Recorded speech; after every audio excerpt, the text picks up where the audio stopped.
प्रेम से बोले शिव गुरु भगवान की जय हो। ए दीदी, हाँ झुमका दीदी, हाँ एक दिन शिव गुरु के चर्चा कर लिए। हाँ तब मिस्री में देखलिए ओम लिखल छले। अच्छा। सब गुरु बहन कहे छलखिन झूठे बात छिए, मुदा हम तो सच्चे देखलिए। दीदी अहूँ देखलिए?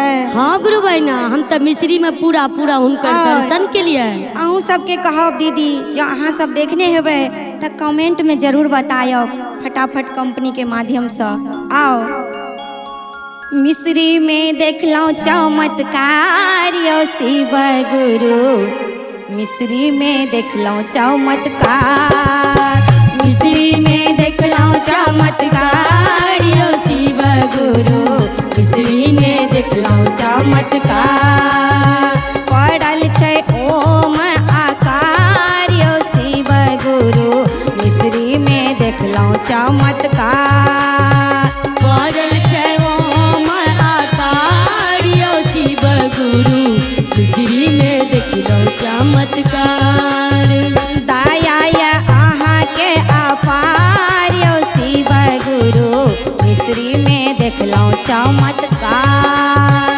दया छै अहाँ के अपार यो शिव गुरु, मिस्री में देखलो चमत्कार।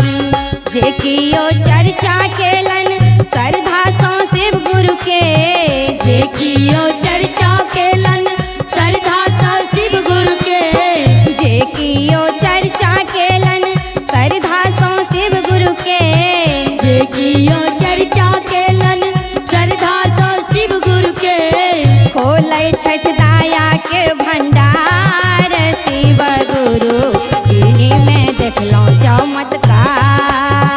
खोलै छथि दया के भंडार यो शिव गुरु, मिस्री में देखलो चमत्कार।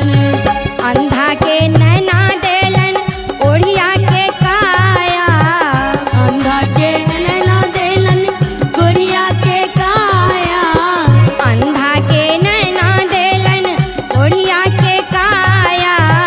बाझी न करैया पुकार गुरु बहिना, चर्चा में देखलो चमत्कार। आजी न करे पुकार हे गुरु बहिना, मिस्री में देखलो चमत्कार। कोढ़िया के काया देलन निर्धन के धाना, कोढ़िया के काया देलन निर्धन के धाना, कोढ़िया के काया देलन निर्धन के धाना। कोढ़िया के काया देलन निर्धन के धाना। और शिष्या करैया पुकार गुरु बहिना, चीनी में देखलो चमत्कार।